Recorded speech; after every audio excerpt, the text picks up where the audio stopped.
Assalamualaikum warahmatullahi wabarakatuh. Saya Miskiah, anggota Laksar CPNS tahun 2023, Angkatan 5 Kelompok 3, ingin menjelaskan tentang Smart ASN dan Manajemen ASN. Pada pembelajaran Smart ASN membahas tentang literasi digital. Menurut UNESCO, konsep literasi digital itu sendiri sebagai upaya untuk memahami perangkat teknologi komunikasi dan informasi.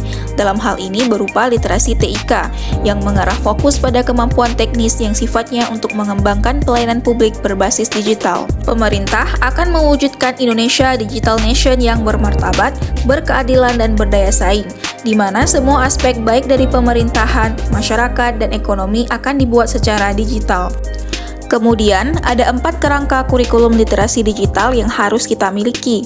Yang pertama, digital skill, yaitu kemampuan mengetahui, memahami, dan menggunakan perangkat keras dan piranti lunak TIK, serta sistem operasi digital dalam kehidupan sehari-hari.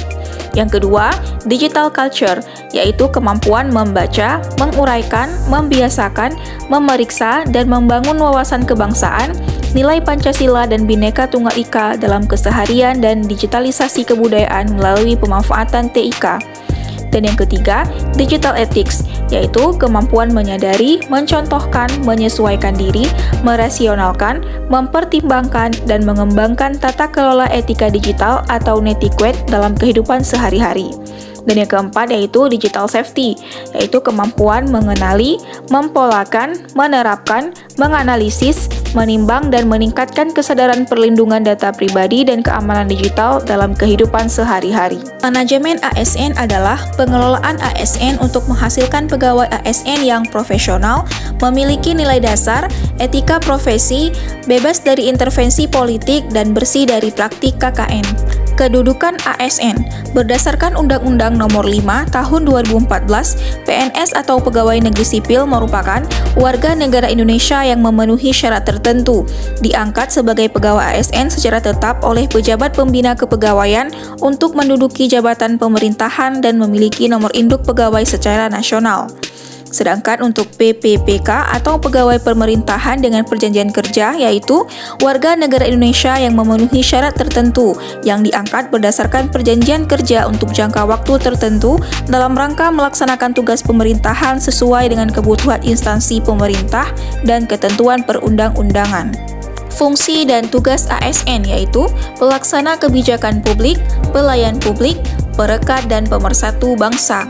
Hak PNS dan PPPK. Hak PNS yaitu gaji dan tunjangan, cuti, pengembangan kompetensi, perlindungan, jaminan pensiun dan hari tua.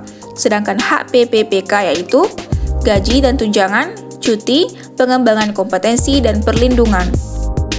Kewajiban ASN yang pertama, setia dan taat pada Pancasila, Undang-Undang Dasar 1945 dan NKRI.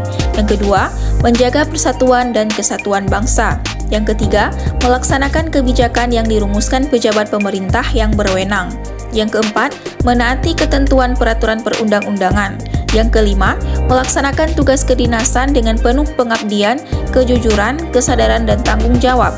Yang keenam, menunjukkan integritas dan keteladanan dalam sikap, perilaku, ucapan, dan tindakan kepada setiap orang, baik di dalam maupun di luar kedinasan. Yang ketujuh, menyimpan rahasia jabatan dan hanya mengemukakan rahasia jabatan sesuai dengan ketentuan peraturan perundang-undangan. Dan yang kedelapan, bersedia ditempatkan di seluruh wilayah Negara Kesatuan Republik Indonesia. Sistem merit adalah suatu kebijakan dan manajemen ASN yang berdasarkan pada kualifikasi dan kinerja secara adil dan wajar dengan tanpa membedakan latar belakang politik, ras, warna kulit, agama, asal-usul, jenis kelamin, status pernikahan, umur, atau kondisi kecatatan. Manfaat sistem merit bagi organisasi mendukung keberadaan penerapan prinsip akuntabilitas, dapat mengarahkan SDM untuk dapat mempertanggungjawabkan tugas dan fungsinya. Sedangkan bagi pegawai, menjamin keadilan dan ruang keterbukaan dalam perjalanan karir seorang pegawai. Kemudian memiliki kesempatan yang sama untuk meningkatkan kualitas diri. Baiklah, demikian yang dapat saya sampaikan pada materi Smart ASN dan Manajemen ASN. Semoga dapat diimplementasikan dalam dunia kerja kita sehari-hari. Saya akhiri, wassalamualaikum warahmatullahi wabarakatuh.